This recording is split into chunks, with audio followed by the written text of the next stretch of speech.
النهاردة هنعمل انبوكسنج لباور سبلاي من ماركة سوجون الموديل 3005 بي ام.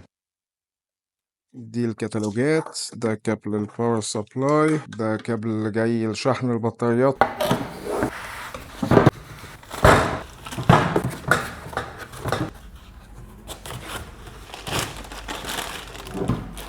ده شكل الباور سبلاي، شاشته كبيرة، الأرقام واضحة جدا.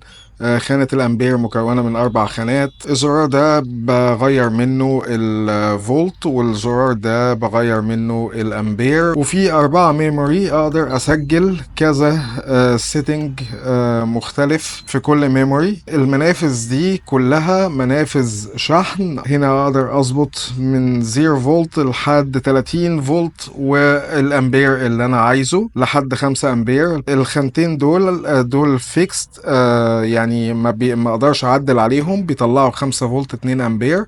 ما اقدرش اخلي الباور سبلاي يطلع امبير او فولت اكتر من كده عن طريق المنافذ دي. هنا بقدر احول الباور سبلاي من اقصى فولت ليه ان هو يكون 8.4 فولت لحد 30 فولت. انا حاطه على اقصى حاجه 30 فولت.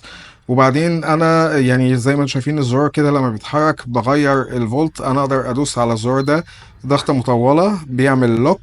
خلاص كده ما اقدرش ان انا اغير في الفولت او الامبير، عشان لو بالغلط ايدي داست على الزرار كده ما يعلاش الفولت مره واحده.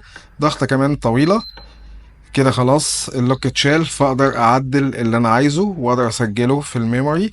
الزراير دي بتاعه الاو سي بي والاو في بي. احنا لما بيكون عندنا شورت بنحتاج ان احنا نلغي الاو سي بي، عشان لو بصوا لو عملت شورت انا كده الباور سبلاي بيراستر. فانا عايز الغي الاو سي بي كده. انا لغيت الاوفر كارنت بروتكشن او كده ايه الشورت. الباور سبلاي لما بيحصل شورت ما بيعملش ريستارت، فده بيخلي المكون مسبب الشورت يسخن. طبعا انا اشتريت الباور سبلاي ده، يعني انا عندي الباور سبلاي اللي هو الكوراد، مش محتاج اكتر منه كباور سبلاي. لكن انا جبت الباور سبلاي ده عشان ميزة الشحن، ان انا بدل ما انا عندي الباور سبلاي انا موجه عليه كاميرا علشان الكورس الاونلاين والفيديوهات اللي انا بعملها، والتستر بتاع الشحن انا كمان موجه عليه كاميرا، او باجي بصور بالموبايل وقت ما انا عايز ان انا اصور تستر الشحن، بيبقى حاطط ضغط عليا ان انا عدد الكاميرات كتير والاسلاك كتير، او ان انا هصور بالموبايل. ففي المونتاج بيبقى متعب الموضوع ده.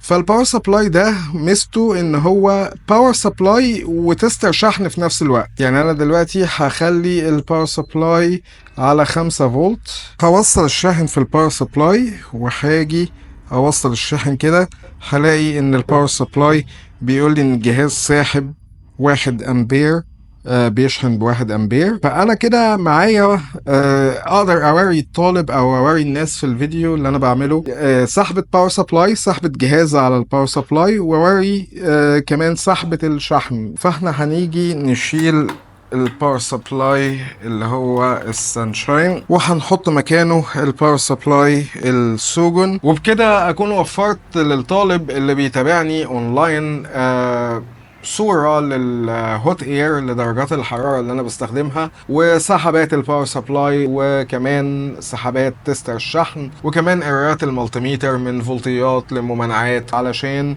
يبقى كأنه قاعد معايا هنا بالظبط، مفيش اي تفصيلة تفوته. نسيت اقول لكم كمان ان الباور سبلاي ده فيه اوبشن المعايرة. يعني انتوا شايفين دلوقتي انا ظابط الباور سبلاي على ان هو يطلع 5 فولت، وعلى المالتيميتر مطلع 5 فولت مظبوط.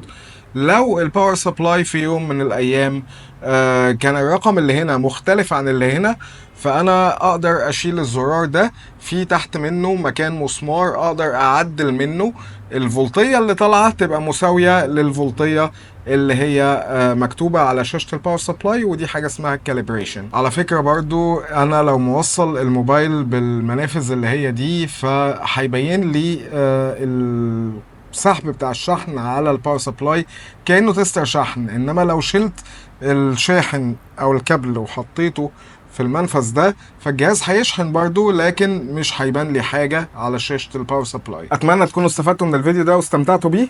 مع السلامة.